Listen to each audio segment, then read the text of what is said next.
सबसे पहले बात कांग्रेस सांसद राहुल गांधी की करते हैं, क्योंकि राहुल गांधी ने आज वोट चोरी पर दूसरी बार एक बड़ी प्रेस कॉन्फ्रेंस की है। राहुल गांधी ने प्रेजेंटेशन के जरिए वोट चोरी के आरोप लगाए और सबूत दिखाने का दावा किया।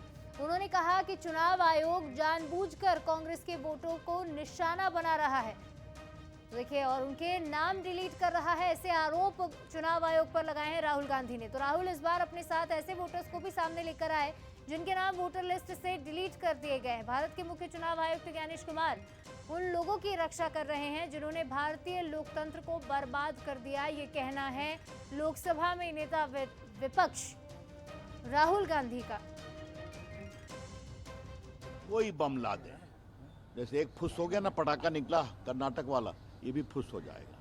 लेकिन सवाल ये है कि ना आपको संवैधानिक संस्था पर विश्वास है, ना आपको चुनाव आयोग पर विश्वास है, ना आपको कोर्ट पर विश्वास है, ना आपको मीडिया पर विश्वास है। आपको कहते हैं गोदी मीडिया, किस पर विश्वास है? सब जो राहुल गांधी कहेंगे वही सही होगा क्या? मैं बहुत भर्त्सना करता हूँ। नहीं, राहुल गांधी ने सही कहा है। चुनावों में जो वोटर लिस्ट हमको दी गई, पार्टियों को दी गई, कांग्रेस पार्टी को, जब वोट डालने जाते हैं तो लोगों को वहाँ वो नाम नहीं मिलता अंदर, क्योंकि वो डिलीटेड रहते हैं, अंदर डिलीटेड रहते हैं, लेकिन जो पार्टी को मिलती है वोट लिस्ट उसमें नाम रहते हैं। और ये डिलीटेड हैं, ये केवल बीजेपी को, उनके नेताओं को, उनके संगठन को पता होता है। तो ये हेराफेरी करते हैं। और कर्नाटक में जो उन्होंने बताया, ये वही चीज हुई, क्योंकि कांग्रेस की वहाँ पे सरकार है, इसलिए पकड़ लिया गया है। तो राहुल गांधी ने अपनी प्रेस कॉन्फ्रेंस में क्या आरोप लगाए थे चुनाव आयोग पर, वो भी आपको सुनवाते हैं। हमारे पास इस प्रेजेंटेशन में जो मैंने आपको भी दिखाया 100% सबूत है, प्रूफ है कि ज्ञानेश कुमार जी हिंदुस्तान के चीफ इलेक्शन कमिश्नर वोट चोरों की रक्षा कर रहे हैं। हमें रिपोर्ट आती थी कि वोटर्स डिलीट हो रहे हैं, कांग्रेस वोटर्स डिलीट हो रहे हैं, ऑपोजिशन के वोटर्स डिलीट हो रहे हैं, दलित वोटर्स डिलीट हो रहे हैं, आदिवासी हो रहे हैं, माइनॉरिटी वोटर्स डिलीट हो रहे हैं, ओबीसी वोटर्स डिलीट हो रहे हैं। मगर जब डिलीट होते हैं ऑपोजिशन के ही होते हैं। कर्नाटक में आलंद कंस्टिट्यूएंसी है, यहां पे चोरी पकड़ ली। पता क्या लगा कि कोई ना कोई,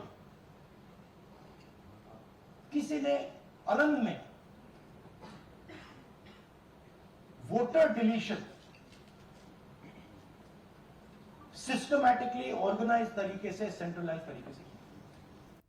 तो राहुल गांधी ने जो गंभीर आरोप चुनाव आयोग पर लगाए हैं, उसे लेकर चुनाव आयोग का जवाब भी सामने आ गया है। राहुल के आरोप को निराधार और गलत इलेक्शन कमीशन ने बताया है। वोट ऑनलाइन डिलीट नहीं किया जा सकता, ये तथ्य भी सामने रखा, ये तर्क सामने रखा। 2023 में आलंद में असफल कोशिश हुई थी। इलेक्शन कमीशन ने कहा कि इलेक्शन कमीशन ने खुद ही मामले में एफआईआर दर्ज कराई थी। जब इस तरह के वोट डिलीशन की कोशिश ऑनलाइन की गई, उस वक्त इलेक्शन कमीशन ने खुद ही एफआईआर दर्ज कराई थी और तभी से इस तरह का कोई भी डिलीशन ऑनलाइन नहीं हो सकता, ये कहा है इलेक्शन कमीशन ने।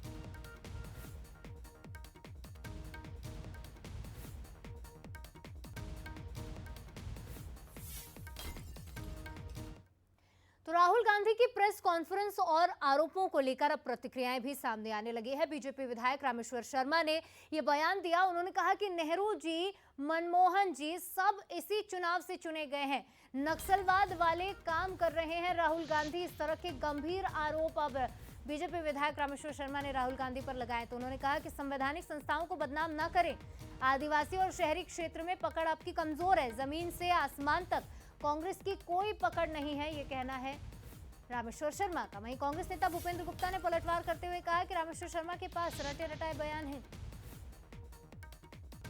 और ये वही निर्वाचन आयोग है जो उनके परदादा या परनाना श्रीमान पंडित जवाहरलाल नेहरू जी, इंदिरा गांधी जी, मनमोहन जी और तमाम प्रधानमंत्री और तमाम प्रदेशों के मुख्यमंत्री इससे चुनते आए हुए हैं। जितनी भी संवैधानिक संस्थाएं हैं उनको वो बदनाम करना चाहते हैं। जो काम कभी माओवादी और नक्सलाइट करते थे वही काम आज राहुल गांधी जी कर रहे हैं। संवैधानिक संस्थाओं पर आक्षेप उठाकर उनको बदनाम करने की कोशिश मत करिए। रामेश्वर शर्मा जो है के पास 5-7 रटे हुए डायलॉग हैं, माओवाद, नक्सलवाद, हिंदू, मुसलमान, उसके आगे उनकी जो है पढ़ाई लिखाई हुई नहीं, तो वो इससे ज़्यादा क्या जवाब दे सकते। चुनाव जब कल हो रहे थे तब भी, चुनाव आज हो रहे हैं तब भी इनकी जांचें होती रही हैं।